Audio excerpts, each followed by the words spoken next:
What's up, Rap Shop Talk? This isn't just another podcast today. This is a real story of how a entrepreneur that I have met in the last 2 years has completely changed his business, and not in the way that you think. Most people only grow their businesses and just keep stacking things on top of it. In this case, Bill, the person I interview, actually reduced the amount of staff and employees that he had in his business because he had a lot of people that weren't pulling their weight. And until he removed them, he didn't realize just how much waste on his team he had. And now he's actually doing the same revenue or more and having record months back to back, all while having less employees. So if you're a shop that has had some recent growth in the last couple of years and all of a sudden your profit has been dwindling and you are trying to figure out what the heck is causing the hole in the profit bucket for your business, then I highly recommend this video because it might find an insight or a unlock for you on how to break through to start working towards your next level. What's up, Rap Shop Talk? My name is Brent Knott, and today we have Bill Keays with 506 Signs, correct? That is right. Awesome. Well, Bill has been in my circle now for probably a year and a half, 2 years, and he's been on a massive momentum swing. And so I wanted to reach out to him and kind of like share a little bit of that story and get to know Bill a little deeper and dive into this progress that he's been making into his business. But first, why don't we start with, a little intro about 506 Signs, where you're at right now, and, where you came from. So 506 Signs is fairly new, I would say. It's a rebranded company. The company itself is probably less than 10 years old. When I came on board, the decision was made to change the name, just to rebrand, and also the name was actually taken by another company across the country. So there's starting to be a little bit of conflict. The bigger we got, the more conflict that was happening. So yeah, 506 Signs is almost in its fourth or fifth year now. So 5 years in business, but how long have you been in the industry?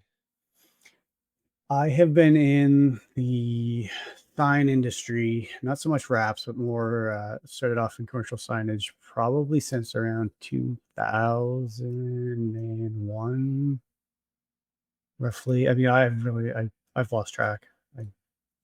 If somebody would have told me, "Hey, you're going to be doing this the rest of your life. You better write this date down," I would have. But it's kind of a blur. I gotcha. Well, was it that you started as an entrepreneur? Or did you start working for somebody else? So my journey started. My parents actually started. Um, my dad actually was a like a civil engineer. Wasn't an engineer; he was a tech. He was a used to draw highways, things like that. Um, and he got laid off from his job in 1996, I believe. Um, and one day I was in high school. One day they came home and my dad's like, "Yeah, we bought a printer." I was like, "Okay, I don't know what that means." So they ended up going to a trade show and they bought an NCAD. So it was one of the water-based printers at the time. It was about 36 inches, which was at the time that was a huge printer. Yeah. And the business started in their basement. So they started in the basement. My mom was an accountant. She eventually quit her job, and then the two of them started full time in our basement. They eventually moved out to a store downtown, and it just slowly started to snowball.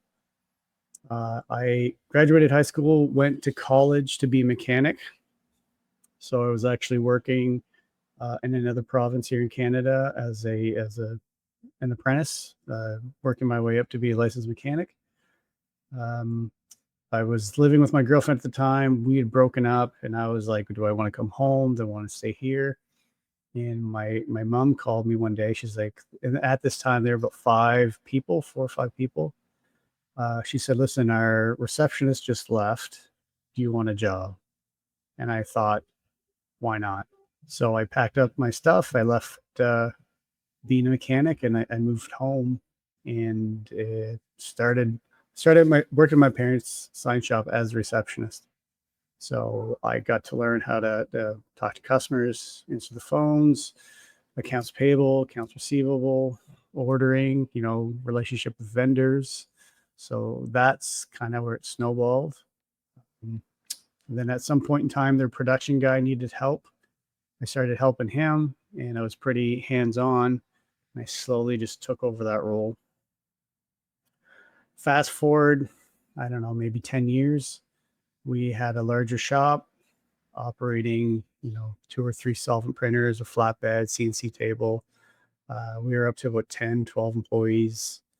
Um, and it got to the point where for me, uh, things were just, they weren't where what I wanted.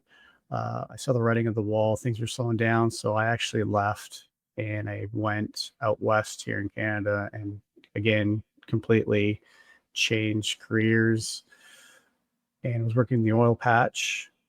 That went south. I got laid off because the gas prices tanked. I moved back home and I had no job. The only skill set I really had was installing. So I started installing full time for myself, contracting other sign companies and my parents at the time. Um, my parents' shop ended up closing. So I expanded even further, a few more sign shops. I started doing a lot of installs for the sign shop that I'm currently at when their manager left. And the current owner said, basically, I'm going to shut it down. So at that point in time, I said, why don't we sit down, have a conversation, and see what we can do. So that's when I came on as partner, and that's 25 years right there. A lot happened. That's a lot, yeah. um, are there any lessons that you extracted in the downturn of the family business? Like things that you got to see that was it like a lack of sales, complacency? Like what do you think was kind of the what created that writing on the wall? Because it happens to a lot of businesses. It honestly, I think it was complacency on the part of my parents, and I think what had happened is um they were never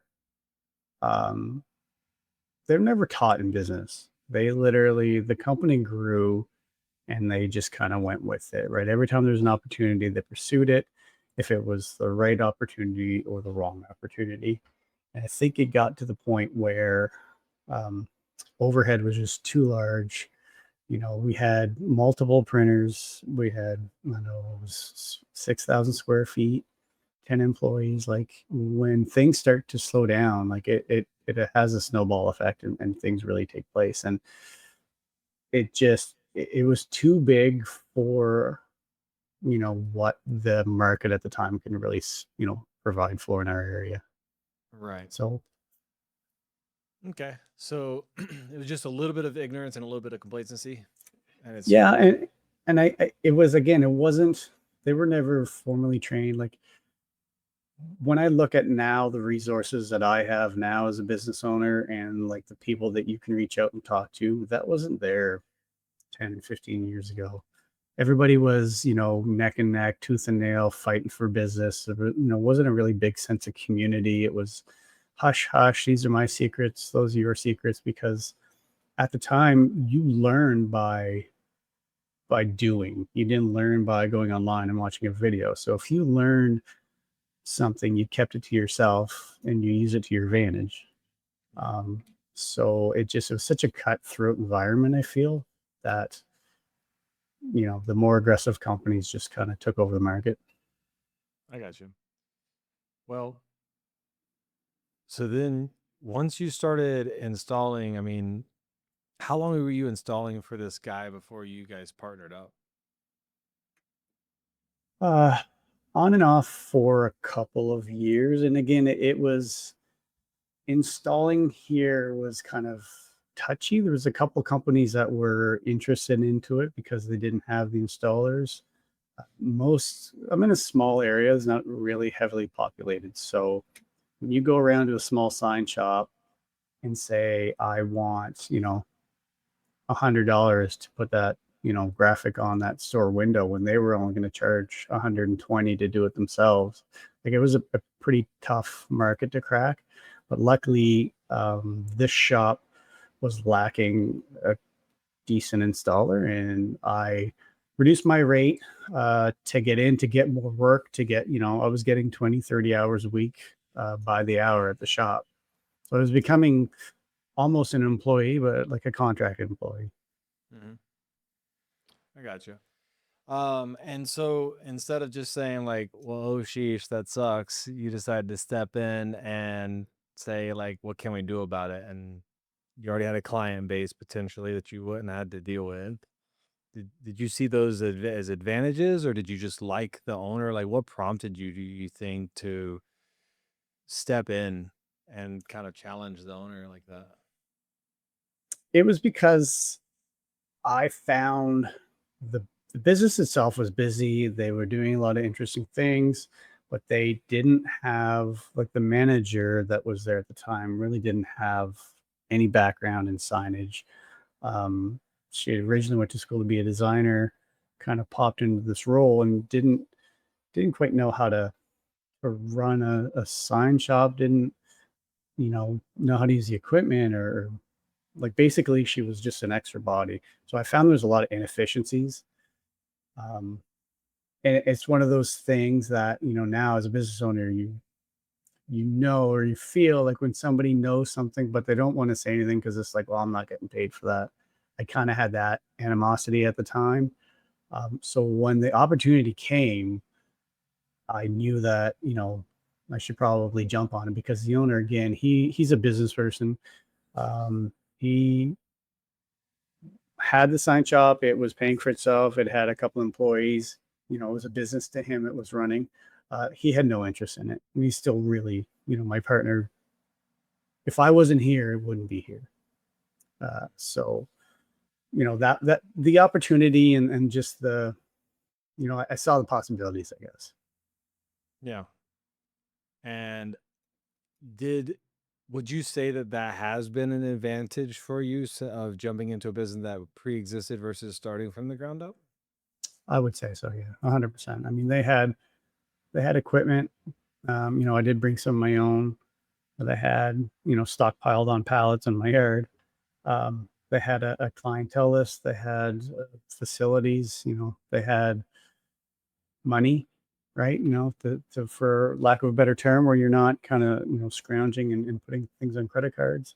Um, it was an established business with customers and clientele. So it's That's hard awesome. So, to, so you basically kind of came in on the equity angle, yeah. basically. Now, how how was that deal structured? Like, was it? And reason why I wanted to kind of dive into this is because there might be an entrepreneur that's working for somebody that might be going through a similar situation, and like so long story short, Hexas, Verada, same thing. Like, this is a real situation that can occur in your circumstance, whoever might be listening to this, if you're an employee.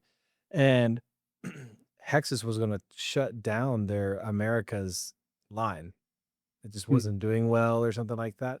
And he had just moved to California to be a sales guy and all this stuff. And like he had an opportunity to where they're like, "Hey, sorry, we're cutting you."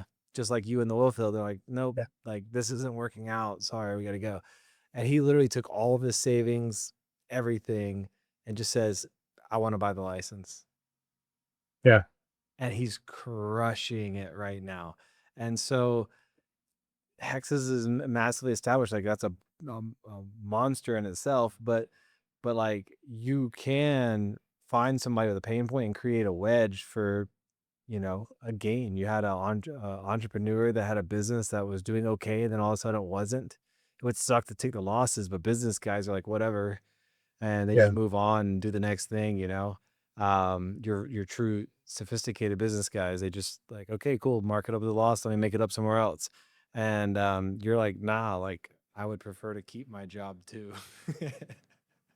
you know And it honestly was, it was pretty easy. We basically, because I was a solo entity, right? I had a business at a tax, like all that stuff. So we just kind of looked at revenues for each business. Mm, You know, this is what you're doing, this is what I'm doing. We compared numbers, and I'll come on, I'll bring that revenue into the business because it was all uh, installations from larger companies that weren't based in our area. It was new store openings and stuff like that. mhm. Um, and then I got that much of the equity of the business. So it was quite, there's no cash changed hands. It was just some legal documents and some paperwork. Sweet. I mean, that's not a bad gig. Now, as you guys have grown, have you acquired any more equity, or has it still just been fixed? It's been fixed as of right now. It's in discussion, and it is basically, we've had the open discussion that the business is, on paper, it's split our percentage, but uh, at the end of the day, it's mine to do with as I please. He's actually not even that older than I am.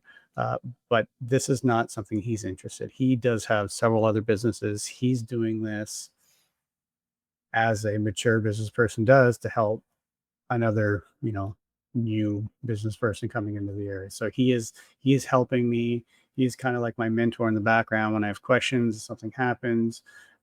He's the bankroll, he's the pocketbook. Um, so when I am ready and when the discussion takes place, then the equity is there for me to buy whenever I want to buy it. The discussion that we've had is, the larger we grow, the harder that is going to be because the numbers keep changing. Right. What's been happening is we've been growing, I wouldn't say quickly, but to keep up with the demand, we've been growing with more equipment, more employees, and the numbers kind of stay the same where the revenue's going up, but the profit isn't going up to match it because we are, adding on expenses to keep up with the demand. So, Right. when we finally hit our equilibrium, that discussion is going to be made. Yeah, that's something that kind of occurred with me with Bill was, and I never realized that, he's very similar, it seems, to your guy here, whereas like the business was kept alive for me, or it was created for me, really. Um, and the end goal was to exit, and it be life changing for me. And he would always say that, he's like, hey, this is life changing for you. And what he was hinting at was like, buy me out. Yeah. And it took me years. Like, I think year 3 was the first time he ever told me, and it took me till like year 7 or 8 to say like, "This is life changing for you." And I was too scared to hop out of the bird's nest because he was my bankroll as well. Um, so, you know, that is a scary point because all of your financing, all of your credit, like my credit could never touch Yeah. Bill's. Like I could get any kind of loan, any kind of credit card we wanted to at the time. I had to get established to get to that point, but it took a while. Now, how far after? Because like at this point, you mostly are signage and like spot graphics, more or less. Is that right? Now or then? Then. No, there was still a lot of vehicles. Um, Probably more vehicles than signage. Okay. Uh, the signage is something that I probably brought to the table. Um, I was more comfortable with taking on the larger projects like that, and we're not talking huge commercial signs, pylon signs, but just small retail stuff. Got it. So so you guys were already doing wraps then with this business. You then had to adapt to that because it was a an additional skill that you were then walking into that realm or world, correct? Yeah, like I had more capacity when people would call, they would probably just turn them away, say no. So instead of turning them away, I said, yeah, we can do that because we have, as you know, we have a CNC table. So they had no capacity to use that table. So when I was there, it was in the corner, not hooked up. So when I came on, I made a priority to get it up and running. And that, again, is opened up a new realm of possibilities for signage, indoor and outdoor. Um, Gotcha. So one of the things that you said that we can kind of dive into is, that your parents weren't necessarily ever taught business, and that the information that we have now, or even the culture that we have now, like information is Mhm. abundant at this point. You can find anything that you want about everything in about 9 different ways. Yeah. And that was something that, pre-internet and or early 2000s was just not the case. And what have you been doing to ensure that you're, as educated as possible, surrounding yourself with that type of people? Like, where are you looking for it? What are you doing? Have you seen an actual impact in those things? I mean, yeah, obviously. So like you and I have known each other probably for a year and a half.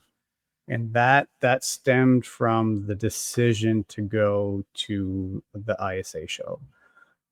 So I've been to trade shows before, I've never been to ISA. Um, I went with, two things in mind. I wanted to get my Avery certification, but I also wanted to go to the trade show just to see what was new and up and coming. And until that point, I was running the business as if, anyone who was a technician would run the business. I was just worried about the customer coming in the door and how can I, get that order and go to the next order and, let's just in, out, done. Uh, Went to ISA, took John Duver, took his boot camp with Justin Pate, right? And then got the little Rap IQ card. And then I was like, well, what's Rap IQ? So then I started listening to the podcast. And then everything just kind of snowballed from that one show. Um, I didn't really meet anyone per se. It was just the idea that there is a whole network of people out there in the industry that are there to help other people in the industry, because my mindset was still stuck in the old, this is my shop. I'm going to do whatever I want in my shop. I don't care what you're doing, but like my way's better than your way. It was just an old closed-minded mentality, let's say. So that just snowballed, right? That's how I found you, because you were a guest on the Rap IQ podcast, and then you and I started talking, and then I found the Rap Shop Academy webpage. You and I had a one-on-one, and then we took the Rap Shop Academy course, and and then I heard you mention RBO in a comment. I'm like, well, what the hell's that? Right. So now I'm in RBO, and now just like it's just I'm just and I thought about this today actually. I've actually slowed down my intake of information the last few months. Part of it was just being overwhelmed with, I coach baseball and things are busy, but just so much information, absorbing it all, but not doing anything with it. Right? Like you think you are, but you're not. You're, jumping from one book to the next book. Like, how many books can I read? I did 75 hard. Like, I was just doing whatever I get my hands on. I was like, yep, I'm doing that. Um, and then realizing like you're just kind of spinning your wheels. You need to take selected information, bring it in, and actually do something with it rather than just say that you read that book. So Mhm. That is my story, and I think many people's story that comes across. I think what happens is like a shock. So yeah. when you finally hit that point, whether it's that you're at a rock bottom or you have this veil, like you said, you're running your business like a technician where you just hand a fist and you don't really even realize that you're not even doing, like, as John always says, you don't know what you don't know. And then you get introduced into something and you get indoctrinated basically in a way. And then you get excited and you see all these availabilities of these paths. And then it becomes, like you said, very much overwhelming. I at one point was in 4 masterminds. I'm only in 1 now. And I do think it's very important for people to understand that, like, you can pay all the money in the world, it's not going to solve your problems. You'll have the information. I think what happens, and this took me a really hard lesson from Bill one day, where I walked into his office and he was like, "Hey, how's business?" And I was like, "It's going great. 3 record months back to back." And he goes, "Great. What are you doing with your cash?" Hmm. And that was the best second question he could ever ask me, because you know, I'm about to tell him exactly either things are great, I'm investing, or this and that, or, well, this is my answer. Well, expenses are a little higher than normal. I'm trying to figure out how to run my business like a business owner. And that, like, he goes, cool. What's your percentage of labor? I Mm, couldn't answer his question in like half a second. So he sat me down and gave me about a 2 hour lecture on that. I'm out doing all these dopamine hits, hanging out with these people, talking business, talking shop, and I can't even tell them simple business fundamentals of my own business. And that it was fine that I was trying to improve myself, but that I wasn't doing anything with it. And that's when I had my big turn. Like, I probably read 60 books in a year one year, and then I've probably consumed 500 hours of podcast crap over a year, during like the COVID era. And now I've gotten where I selectively read based on the subject I'm struggling with right. now, to where it's like I'll use AI and say, hey, what are some good topics that I should read up on for this situation? So it applies to my situation, and then I just go apply it. And that's good to hear that you kind of stopped you started reducing the intake, because at some point it does just become mental masturbation. Yeah. No, it's just, you can only, I think on my Audible account, I've got like 6 credits because I was like, I can't right now. Like, Mhm. and it goes in and goes out the other ear. And I'm like, I might as well wait until I'm ready to absorb the information when I need it rather than just have it on because I'm installing something. Well, there's a lot of action that needs to be had. Like, one of my coaches that I hired for a little while, I'm high visionary, so I hired an integrator coach, Thomas Keenan.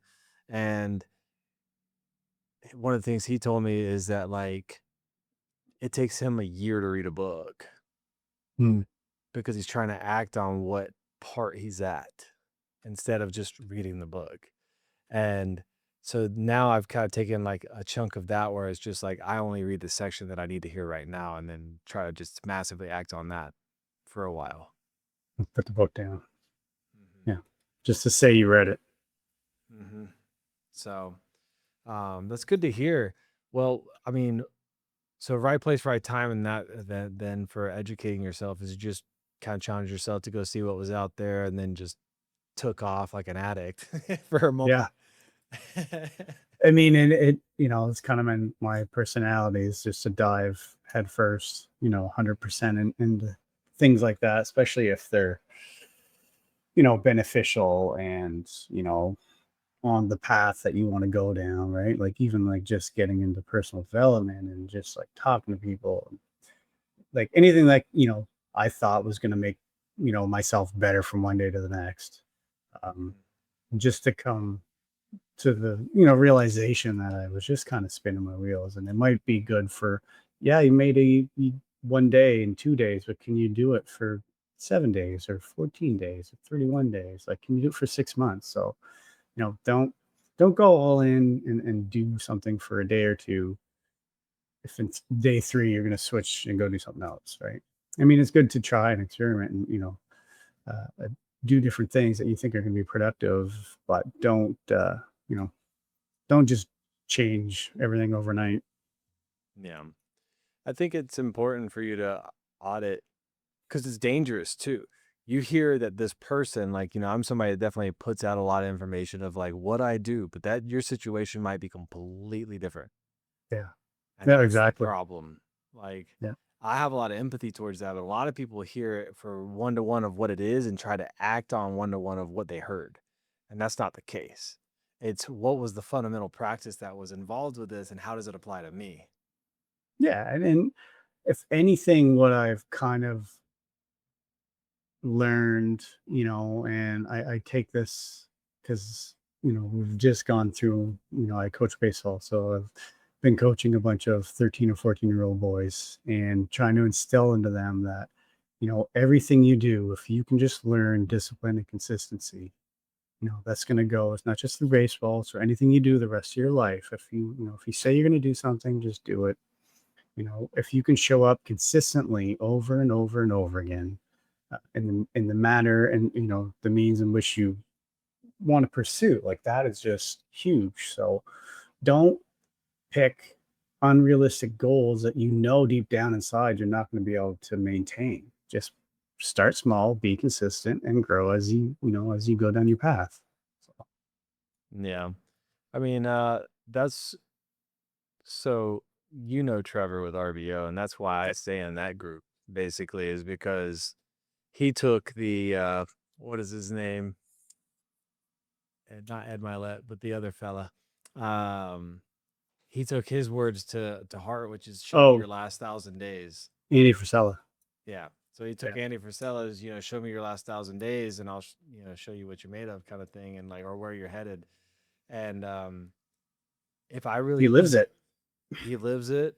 Yeah. Trevor lives it a thousand Yeah. percent. Like, and he's the person that kind of got me to quit reading so much and kind of taking more action on everything. And if I was to really look at my last 1,000 days, like that's where all of my development has come. And what's crazy is the things that we're talking about whenever we first started this of like how much momentum that has distributed is Mm. insane. But in the moments like you're going through right now, it's hard to kind of see where you're at until you turn around and you compare it to say last year or even 2 years ago. It's not even the same picture. No, and I mean it's kind of like, Trevor says, like, when he started jogging, like a 1 mile was a lot, right? And you just do that over and over, and that becomes your new norm, right? And then it's one, then it's two, then it's five. And so it's the same thing in business. Like once things become the natural and the norm, then you don't even realize you're in it. You're always looking for the next step. And then when you look back at what you were doing or how you were behaving or how you were handling situations, and you're like, oh, that's not how I do it now. Like you just like completely, once you're in the moment, you just don't realize you know, where you are. Yeah, it's because your field of view is poor. Um, it's hard. You're blinded by emotion. You're blinded by a lot of things. I think that's the thing I've learned the most with being completely not at my shop. And Yeah. I am the most unemotional about decisions than anybody else in the Right. team at this point. Because it's just numbers and decisions for you. There's It's no emotion involved. It's on a piece of paper. It's going to be a yes or a no, whatever the yeah. data provides. I mean, it's even Right. to the point that I haven't even hired the people that work there. Like I don't even know Mm, half the staff, and it's crazy. it's. But what's crazy is the sitting in the technician role that a lot of us sit in with running a business of doing the day to day, and like I got to make a decision. Like sometimes we don't fire that person because we're emotional. We know their family. We know that they're not the right choice, but we know how it's going to affect them too. And so we're like, maybe they'll change next week, and then we keep them for 3 more years. And like I was saying to you, that is part of the reason I haven't hired anyone in the last 3 months is because I want to make sure it's the right person, but I also want to make sure that if I hire the wrong person, that I am going to have that faculty to just be like, nope, you're done. Sorry. Like I want to be in the right mindset to, you know, have that employee and have the proper environment for them to be in so I can make these decisions and not base it off of, feelings. I want to have, processes and data in place that, if that person isn't a good fit, then here's the reasons why. And, here's why it's time to find somebody else. Do you think it's because you feel it's your fault if you don't have those things in place? Like meaning like you failed them, so that's why you keep them on longer. Yeah. I mean, and it's funny because before this year, I would have thought, no, they're stupid. After the last year that I've gone this journey on, I'm realizing like I haven't provided them with the proper information to do the job the way I want them to do it. So when they do something that isn't the way that I want it done or up to my standards, it's my fault because I didn't train them properly. If I trained them properly, then that would never happen. It's the same thing. I use that mentality in baseball this year, right? If the kid's doing something wrong, because I didn't show him how to do it, right? So if he's doing something wrong, I take him aside, I show him how to do it, and then he does it right. Oh, that's weird. So it's the same thing with employees. Like, if they're doing something, and a lot of time I'm pretty laid back and I'm pretty like, you know what, this is the result I want. We're here. I want to be here. How you get there is up to you. But sometimes that's not no, that doesn't work. Right. And then sometimes with some employees that I had for 2 years, 3 years, it was my fault because I let that go for too long, saying, yes, you got the result, but how you got there is not the way I wanted it. But I let it fester. And now if I tell them, you know, well, after 2 years, now you're telling me. So yeah, Yeah. it's a learning curve. It's definitely, it's I don't know. I'm learning a lot. It's I need hard to grow as a because person. Yeah, I need to you grow, and you I need realize to. just quickly how inefficient and how ineffective you actually have been. Yeah, And until you actually accept that, I feel like the pain, like when you see people say that staff is their number one problem, they don't realize how much it's actually themselves. It right. goes like almost staff is hard, yes. People are hard, yes, but it can be completely logical and non-emotionally driven for like at least the first 90 days. I think that you know whether the person is the right person within really 30 days, Yeah, honestly. And you don't have to meet the family and you don't have to know everybody else. You don't have to be emotionally tied down to these people. Um, the way I've started doing it, that's helped me a lot. I think a lot of entrepreneurs, like you said, just like this guy that you're working with, you feel that he's doing this for you because that's what most seasoned business people do eventually is they offer opportunity because opportunity then creates them dollars. That's how you make money work for itself. Essentially, whenever you give people an opportunity, the lens that I try to look at everything through is if this person, like if I know that I'm the person that's going to provide other people opportunity, then me keeping somebody who is not the right person is actually robbing the guy who just wants to be seen yeah, that's out there that you haven't met yet. And yeah, and that's the one thing that has helped me the most with the emotional side of it of like this business's job is to give you opportunity. My job is to protect the business at all costs, even if it's right, from protecting it from you. right. But if I know for a fact in my heart that if that person isn't the one that I'm willing to give as like just adequate opportunity to because maybe they don't care, their standards are too low, whatever the reason is, doesn't matter. Then there is somebody out there. Like we just hired, like we've gone through. I've been on a freaking warpath to find a sales guy for like a year. Yeah, It's it's been a been pain wild. in the ass, but we finally found one. And this guy is a go-getter. He's self-driven. Like it's crazy when you finally find the right one. How much better? Week 2, he's closing deals. Makes all the work worthwhile. Completely different. Completely different to find that guy and be ruthless and get through the wrong people faster. But when you say ruthless, like it's not really even being ruthless. It's just like holding people to the standard that you set, Yeah, making it crystal clear what is expected. And whenever it's and not there's met, then it's bye. nothing wrong with upholding the standard that you've set because it's your. And some people it's like, well, that it's your standard, and maybe mine are different, but it's like if it's your business and that's what your business is based off of, and if you want to set the high standards, even though somebody doesn't agree, if they don't agree with it, then it's not the right fit right away.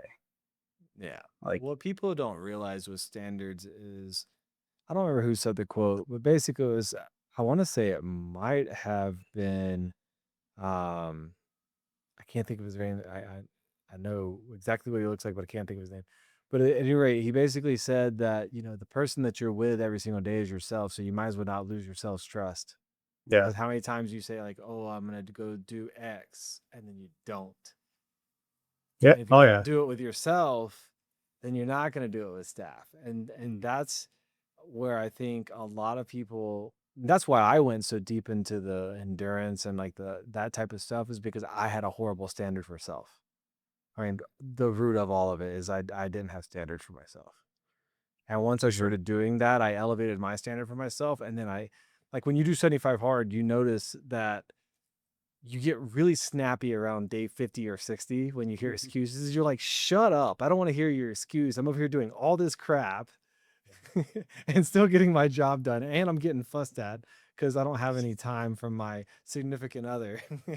you know, Yeah, because you like, told yourself you're going to do something, and then you do it at all costs. yeah. Yeah, And your tolerance for BS gets really low. And all that is actually is your standard rising. yeah, and that's yeah. I think that's part of the my not hesitation. It's just again, there's so many variables in hiring, and I'm making, and I know I'm making myself not excuses, but I'm putting barriers up before I hire somebody. Like I want to have more process in place. I want to have a training manual. I want to do this. I want to do that, rather than doing the work and having those things ready. I'm immersed in actually doing the physical work because now I have no staff. I've got one, right? But I'm the production guy. So right now I'm the one that's laminating, weeding, and rather than setting things up so I can show somebody how to do it or have somebody to show how to do it, I'm just doing it, and then I'm like, I'll get to that stuff later, right? Well, are you documenting what you're doing? So here's the funny thing: my last employee who left on sick leave, um, we were in the process of documenting anything, and we have a camera, but he kept on using his cell phone because it was easier for him. Now he's gone. So now that's all gone. So So that I goes back to the how you get from A to B. yeah. we have to do it the right way. Yeah. Right. Cause I said, well, we have, and I bought one of the little DJI gimbal ones that track you. And I was like, Mhm. use this. He's like, oh, and he was having a hard time. And then the app was on his phone. He's like, well, I just use my phone. Anyway, so now we're going back over from scratch. It's all So right. It just means what I've version been two would be better than version one. Well, what I've been doing is I've actually my daughter's 15, she's gonna be 16. I've been bringing her in as I need, and one of the things that she does when we have time is she'll actually record me doing the processes and the step by steps. But then my problem is now I have all this video. What do I do with it? Yeah. I mean, so the interesting thing is we have the artistic side in ourselves. Like at the point that you're at, really having even just a raw video on Loom. Like this is the most like layman way to do it. Just a raw video on Loom, no fancy apps from cell phone because it goes into a cloud based storage. And you just title it with what it is. Production dash signage, production dash Yeah, XY production. And then you have a repository then of data at the very least. And then whenever your new staff member comes in, you just make a rule. I've established based on an 80/20 rule the majority of the things that you will be doing. In the event that you ever find a video that's missing, it's your responsibility to ensure it's recovered. there. Mhm. Yeah, And that way they're adding to the repository as well. And that's what eh, that's the simplest way to go about it is just do it and refine it later. At least you have it to where you can see it, feel it, touch it, yeah. kind of follow along. I think that it's just the same classic problem. It's like when somebody goes to start a YouTube and they want it to be perfect, even though, they compare themselves to somebody's done 200 videos. It's never going to be perfect. You gotta start. And if you don't start, then you'll never start. Yeah. So I took a class for this because I had the same thing. I took a class with a guy named Omar El It was like $20,000 for a year, and he's not cheap. But one of the best things he said on day one was, "Nobody's watching your stuff anyway, so why do Right. you care if it's Right. perfect?" Yeah. He That's true. says, "You will be least." Actually, his quote was, "You will be least known right now today than you are ever going to be. Hmm. So just publish." Nobody cares anyway. Nobody cares. You don't have an employee yet to even see it, but at least you have it for when they do. Yeah. And I think that's important. Like you said, we are trying to go for perfect, and it's because it's such a double-edged sword on that standard thing. But it is much better for you to have something for an employee to refine later, because you are wearing about 6 or 7 hats right now. Perfect is not possible because of the bandwidth that you have. Yeah. So it's much better for you to send it and get that person eventually, with a timeline in place. So, do you have a timeline in place to hire that next person? Nope. I'd put one on it. Yeah. Because again, that forces you to actually get it done. It does. Yeah. Yeah. That cutoffs hurt in Yeah. endurance. I almost got cut from a 5-day event over an hour. That would have killed me. And Yeah. instead, I was going to sleep, but instead of sleeping, I just kept going and got it done. So, um, but yeah, I mean, what's next then? Like, so obviously we got to hire some people, but probably looking to, I mean, the interesting thing is not to, you got to give yourself some credit. You went from 4.5 people down to two, and you're doing more revenue. Yeah. And there's a lesson in that in itself of you saw problems and you saw inefficiencies, and we've acted on them. Revenue didn't dip from that. Profitability is going up and actually probably taking care of things a little better than they were when you're at 4.5 people. And Yeah. And it it's opened my eyes to a lot of inefficiencies, and it probably, again, it wasn't inefficiencies, it was lack of training or lack of my management that was causing, the inefficiencies. Like, to have a designer who I had a junior designer who, when he was hired, he was needed, but as things kind of, you know dipped and waned and he got better at his job, it took him less time to do what he was doing, just to come to find out that he was sitting around for half a day every day, right? So I'm paying somebody, and having production guys that just didn't work efficiently. Just you know, it's so frustrating when you look back and you're like, why did it take so long to do some of this stuff?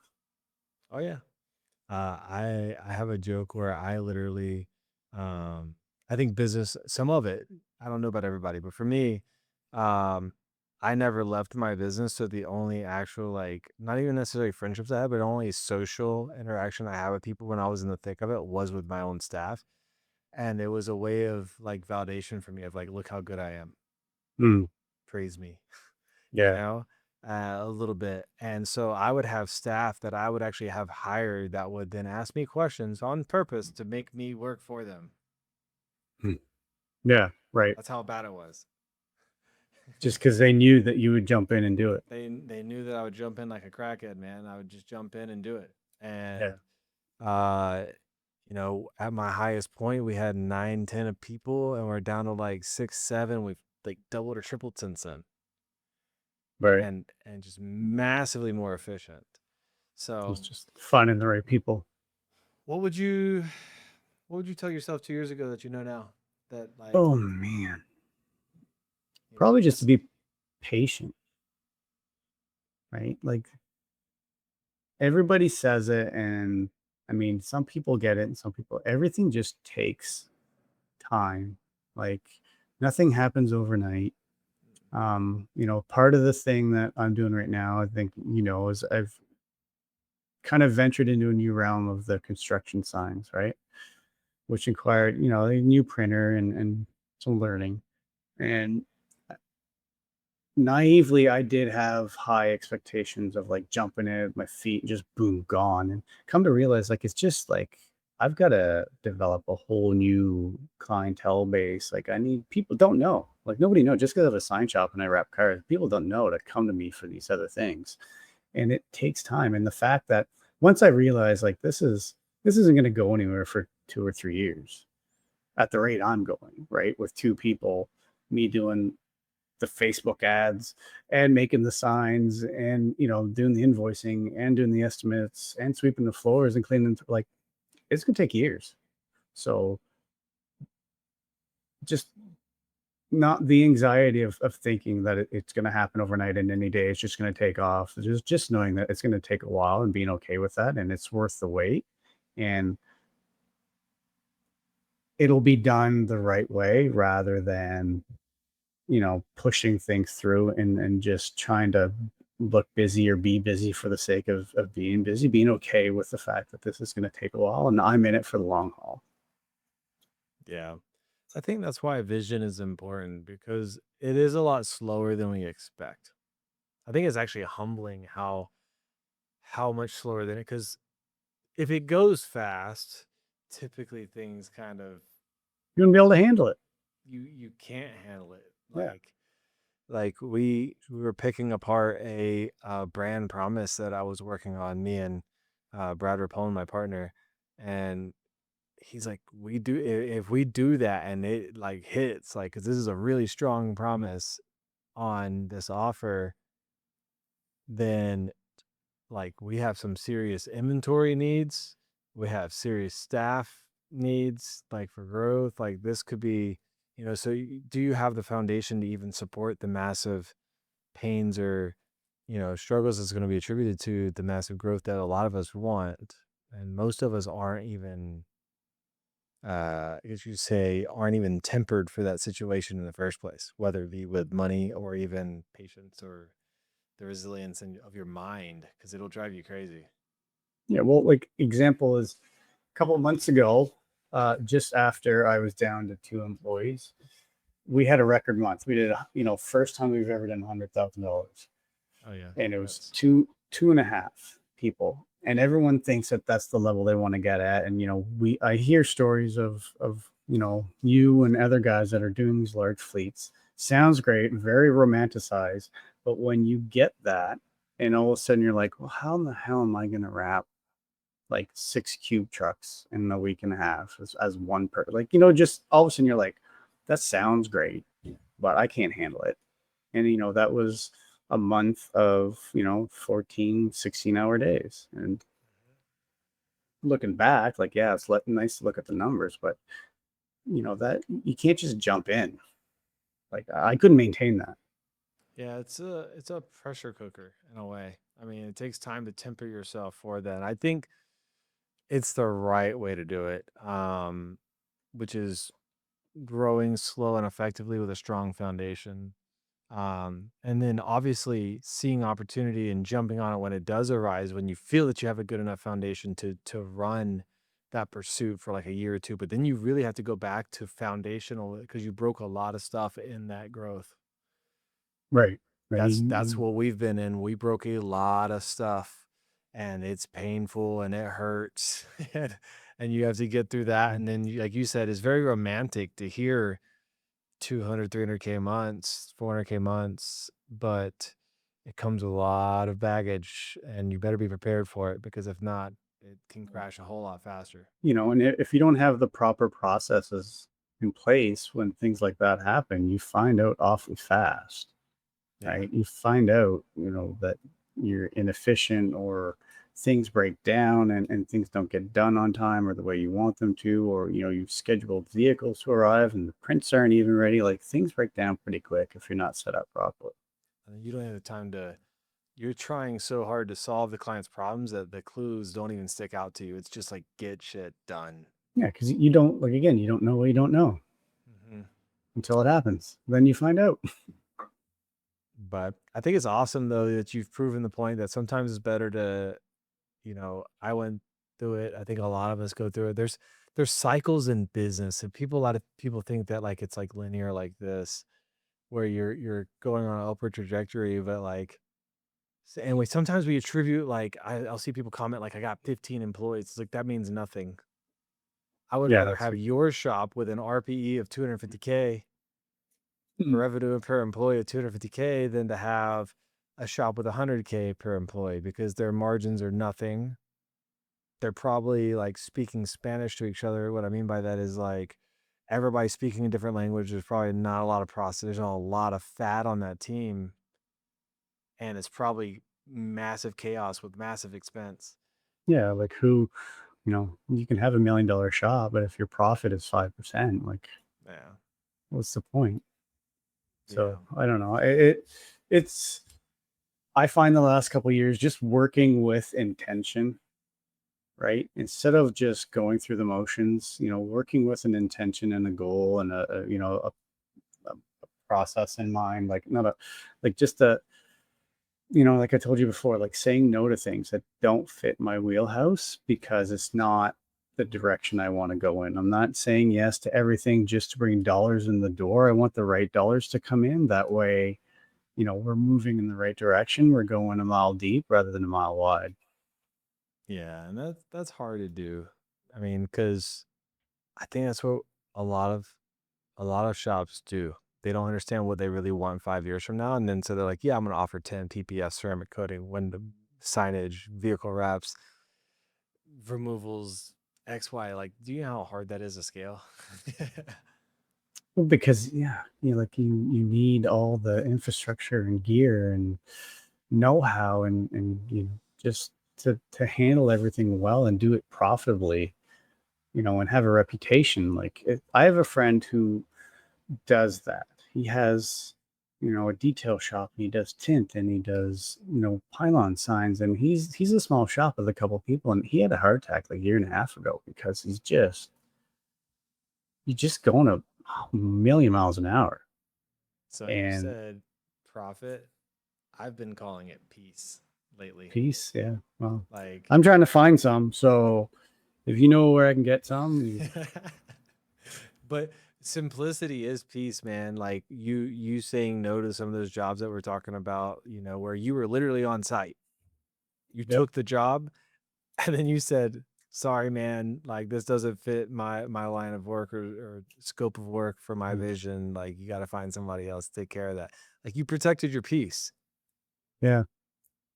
It, So, I've become, I wouldn't say more laid back, but I'm just in our line of industry and maybe it's more in the signage industry, like it is such a norm for you to be the last in the totem pole. You're the last to know. Like everybody needs this last minute. Like this has to be done by tomorrow. And I'm like, no, it doesn't.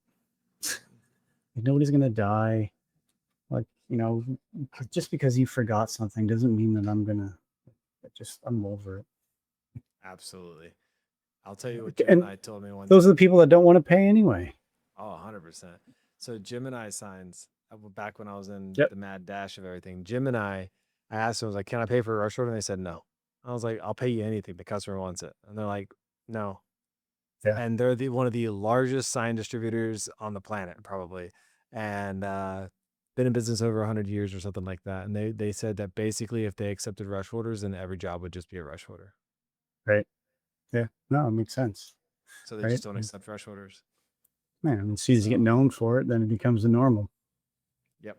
So awesome, man. Well, it's been awesome to see your growth. I know that you're gonna hit a hockey stick probably the next couple of years. You're doing all the foundational work now, and you're gonna be massively grateful that you went through this season. I have no doubts. So, Yeah. And again, like with the plan in place, like because I've kind of set myself with long-term goals of, I'm 46. So I feel like if I was here 10 years ago, I would be happy. I feel like I'm late to the game, let's say. So like I've set myself some, goals in the next 5 years to own the business and then the next 5 years to own it and then not be in it but having somebody else operate it because I'm just time does happen to all of us, so having intentions and a goal to focus on is really, and just the fact that the information's out there, you just gotta go grab it. mhm, It's the intention behind it. absolutely. Awesome, man. Well, it's been a great chat. So hopefully this was beneficial or impactful to somebody out there. Know that more businesses are struggling to figure out their way through whatever their vision is than most people are willing to admit. So you're not unique with your problems. So keep working forward and reach out if you guys need any help. So thank you so much, Bill. All right, thanks a lot. See you, man. See ya.